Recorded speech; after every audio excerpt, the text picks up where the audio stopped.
दोस्तों, उत्तर प्रदेश समेत पूरे देश भर में शिक्षक भर्ती के लिए आरटी एक्ट में जो प्रावधान थे उन सब में बहुत बड़ा बदलाव कर दिया गया है, जो कि डायरेक्टली माननीय सुप्रीम कोर्ट के दिनांक 1 सितंबर 2025 के जजमेंट को ही पलट करके रख देता है। माननीय सुप्रीम कोर्ट ने 1 सितंबर 2025 के जजमेंट में यह कहा था कि ऐसे इन सर्विस टीचर्स जो कि 31 मार्च 2015 तक सिस्टम में आ चुके थे लेकिन अभी तक वो टेट क्वालिफाई नहीं थे, तो आरटी एक्ट में जो 2017 में संशोधन किया गया, जिसके अंतर्गत उनको 4 साल का समय दिया गया था, जिसकी मियाद 2019 में पूरी हो रही थी और तब तक भी अगर वो टेट क्वालिफाई नहीं थे तो 1 सितंबर 2025 को जब सुप्रीम कोर्ट ने अपना जजमेंट दिया उससे 2 साल का समय उनको दिया गया था। इन 2 साल में अगर वो टेट क्वालिफाई नहीं कर पाते हैं तो उस कंडीशन में या तो वो खुद से रिजाइन कर देंगे अथवा एप्रोप्रिएट गवर्नमेंट यानी कि स्टेट गवर्नमेंट के अधीन जो शिक्षक हैं वहाँ पर स्टेट गवर्नमेंट और सेंट्रल गवर्नमेंट के अधीन जो शिक्षक हैं वहाँ पर सेंट्रल गवर्नमेंट उनको कंपलसरी रिटायर कर सकती है, ऐसा सुप्रीम कोर्ट ने कहा था।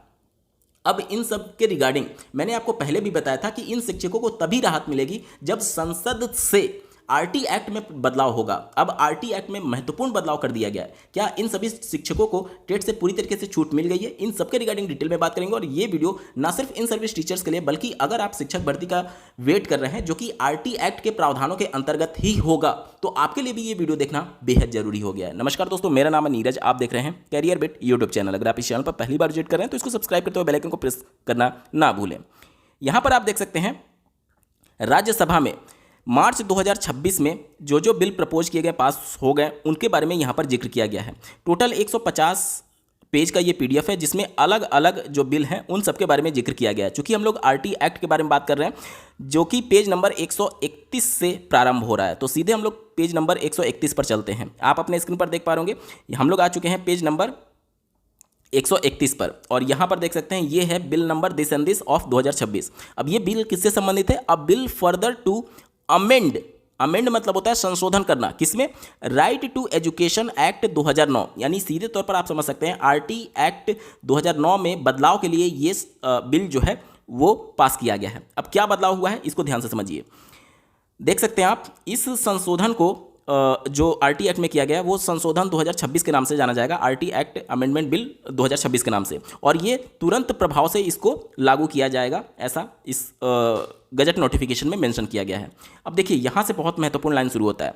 आरटी एक्ट का सेक्शन 23 जो 2009 में पास हुआ था उसमें सब सेक्शन 1 के अंतर्गत जो मिनिमम क्वालिफिकेशन का जिक्र किया गया है उस मिनिमम क्वालिफिकेशन वर्ड के आगे अब ये शब्द जोड़ दिया जाएगा। क्या शब्द जोड़ा जाएगा? Subject to the provision of sub section 4, 5, 6 shall be inserted.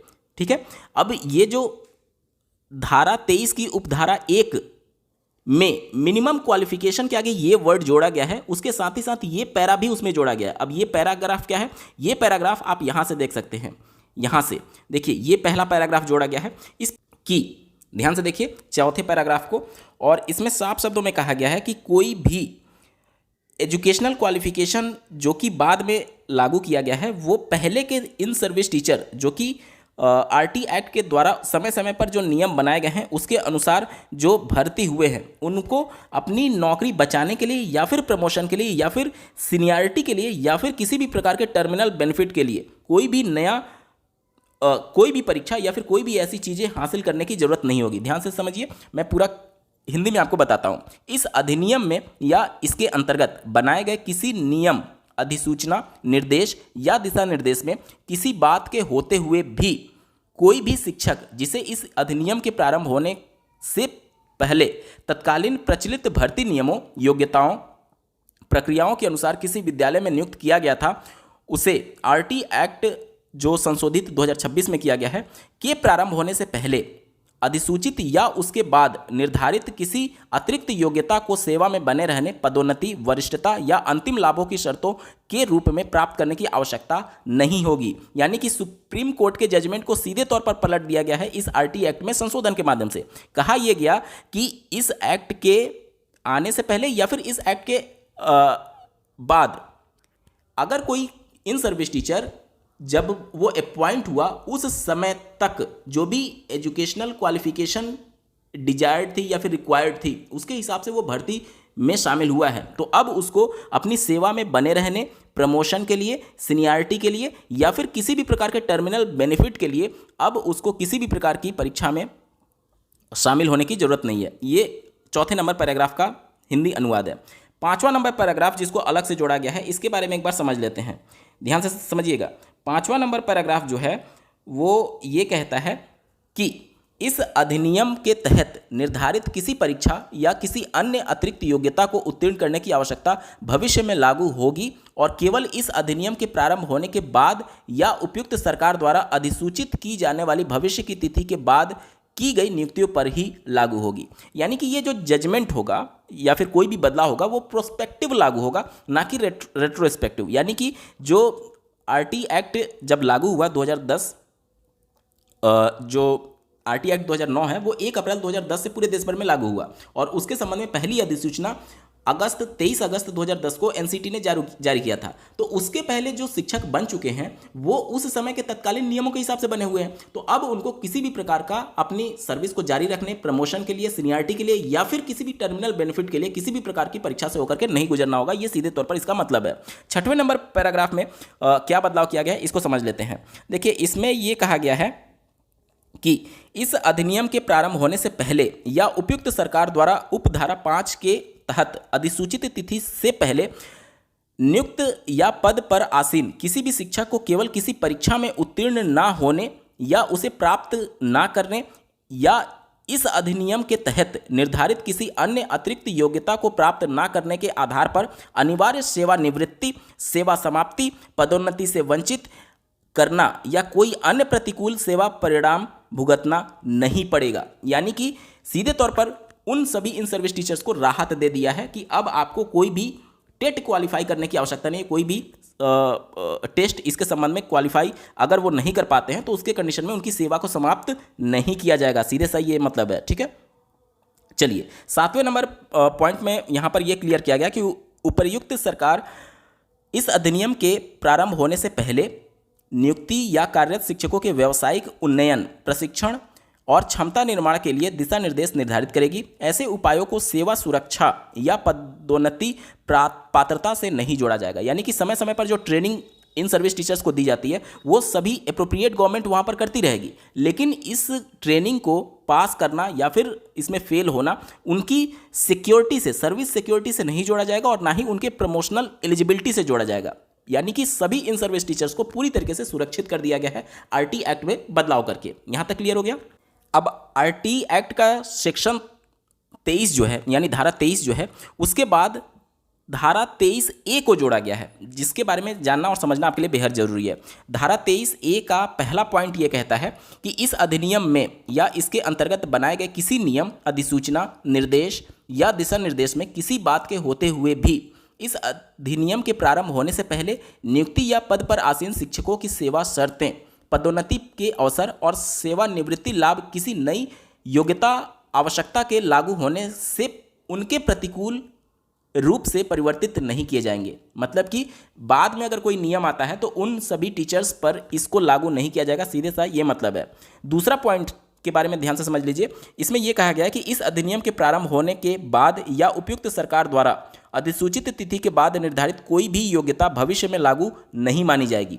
मतलब कि जब जो टीचर अपॉइंट हुआ उस समय के सेवा शर्तों के हिसाब से वो अपॉइंट हुआ है, तो बाद में क्या नियम बन जा रहा है वो उस टीचर पर लागू नहीं होगा। तीसरा पॉइंट ध्यान से पढ़िए। इस धारा के प्रावधान किसी अन्य कानून में निहित किसी भी असंगत बात के बावजूद प्रभावी होंगे। इसके अलावा जो सेक्शन 38 है उसमें सब सेक्शन 2 के बाद एक क्लॉज जोड़ा गया है LA यहाँ पर जोड़ा गया है, जिसमें यही बातें कही गई है जो अंडर सब सेक्शन 7 की बात हमने कही थी सेक्शन 23 के अंतर्गत, कि इनको ट्रेनिंग दिया जाएगा, अपग्रेड किया जाएगा, ट्रेनिंग दिया जाएगा, लेकिन किसी भी ट्रेनिंग में पास या फिर फेल या फिर उसको उनके प्रमोशन से, उनके सीनियरिटी से ये सारी चीज़ें नहीं जोड़ी जाएंगी। साथ ही साथ 39वां जो सेक्शन है उसमें एक महत्वपूर्ण बदलाव ये किया गया है कि उसके बाद सब सेक्शन यहाँ पर 39A जोड़ा गया है और इसमें भी अगर आप देखें तो यहाँ पर कहा गया the appropriate government may for the purpose of giving effect to the provision of this act issue such direction, clarification और guidelines as may be necessary to protect teacher appointed और in position prior to the commencement of this act from any adverse service consequences. यानी कि किसी भी adverse service consequence यानी कि परिणाम के जो सुप्रीम कोर्ट ने जजमेंट दिया था उसके अनुरूप शिक्षकों की नौकरी को बचाने के लिए राज्य सरकार या फिर केंद्र सरकार, मतलब कि जो स्टेट गवर्नमेंट के टीचर होते हैं उसमें राज्य सरकार और जो सेंट्रल गवर्नमेंट के टीचर होते हैं वहाँ पर केंद्र सरकार अपना अलग से नोटिफिकेशन निकाल करके उनकी नौकरी को बचाने के लिए, देखिए यहाँ पर लिखा गया टू प्रोटेक्ट टीचर अपॉइंटमेंट, अपना अलग से नोटिफिकेशन निकाल सकती है, ठीक है, ताकि उन पर किसी भी प्रकार का दुष्प्रभाव ना पड़े। तो ये पूरा बदलाव किया गया है। अब बात कर लेते हैं कि आखिर ये अमेंडमेंट क्यों किया गया आरटी एक्ट में। तो यहाँ पर statement of objects and reasons यहाँ पर पढ़ सकते हैं। तो यहाँ पर आप देख सकते हैं, जैसा कि मैंने आपको बताया कि 1 सितंबर 2025 को माननीय सुप्रीम कोर्ट के द्वारा जो जजमेंट दिया गया इस मामले में, जिसके अंतर्गत ये कहा गया कि 1 सितंबर 2027 से पहले, मतलब कि 2 साल के अंदर सभी इन सर्विस टीचर्स को टेट क्वालिफाई करना होगा और अगर ऐसा वो नहीं कर पाते हैं तो उनकी सर्विस खत्म कर दी जाएगी। तो उनके नौकरी को बचाने के लिए ये आरटी एक्ट में संशोधन किया गया है और ये देखा जाए तो न्याय संगत भी है, क्योंकि ऐसे कैंडिडेट या फिर इन सर्विस टीचर्स जो कि आरटी एक्ट आने से पहले ही सिस्टम में आ चुके थे, आज क्या नियम आप बना दे रहे हैं उसके आधार पर उनको परेशान नहीं किया जा सकता, क्योंकि आज उनकी डेट 50, 55, 58, 59 कुछ भी हो सकती है। और आज के डेट के हिसाब से अब ऐसा बहुत सारे लोगों के मन में सवाल आएगा कि क्या वो इतने सालों से पढ़ा रहे हैं तो क्या वो टेट क्वालिफाई नहीं कर सकते? बिल्कुल कर सकते हैं, लेकिन इसकी ज़रूरत क्या है आप खुद सोचिए ना। आज आप किसी शिक्षक भर्ती में सम्मिलित होते हैं और आज के शर्तों के हिसाब से आप क्वालिफाई कर लिए, आप शिक्षक बन गए। आज से 30 साल बाद जब आप 58-59 साल के होंगे, उस समय कोई नया नियम आ गया और तब आपसे बोला गया कि अब आप इसको भी क्वालिफाई करिए। क्या ये न्याय संगत है? जब जो अपॉइंट हो रहा है, आप ऐसे समझिए आपके घर में माता पिता या फिर कोई भी बड़े बुजुर्ग जो कि सरकारी सेवा में है, उस समय की परिस्थिति के हिसाब से क्वालिफाई करके सिस्टम में आए थे, सर्विस में आए थे। अब उनको बोला जाए कि आज का पेपर आप क्वालिफाई कर लीजिए, तो क्या ये प्रैक्टिकली पॉसिबल है? नहीं पॉसिबल है। तो न्याय संगत यही बात है कि जब जो नियम रहा उसके अनुसार जो अपॉइंट हुआ उसी के अनुसार उनको अपग्रेड करने के लिए राज्य सरकारें, केंद्र सरकारें समय समय पर प्रोग्राम चलाएंगी, लेकिन उनका ये प्रोग्राम उनके सर्विस सिक्योरिटी से या फिर प्रमोशन से नहीं जोड़ा जाना चाहिए। और इसी के अंतर्गत ये आरटी एक्ट में बदलाव किया गया है और इसी बदलाव के साथ अब सभी इन सर्विस टीचर्स को टेट से पूरी तरीके से राहत मिल गई है, उनकी नौकरी खत्म नहीं होगी। बहुत बहुत बधाई सभी इन सर्विस टीचर्स को। आज के वीडियो में बस इतना ही। ऐसे ही महत्वपूर्ण अपडेट के लिए इस चैनल को सब्सक्राइब करना ना भूलें। इस वीडियो को देखने के लिए आपका बहुत बहुत धन्यवाद। भगवान करे आपका दिन शुभ हो।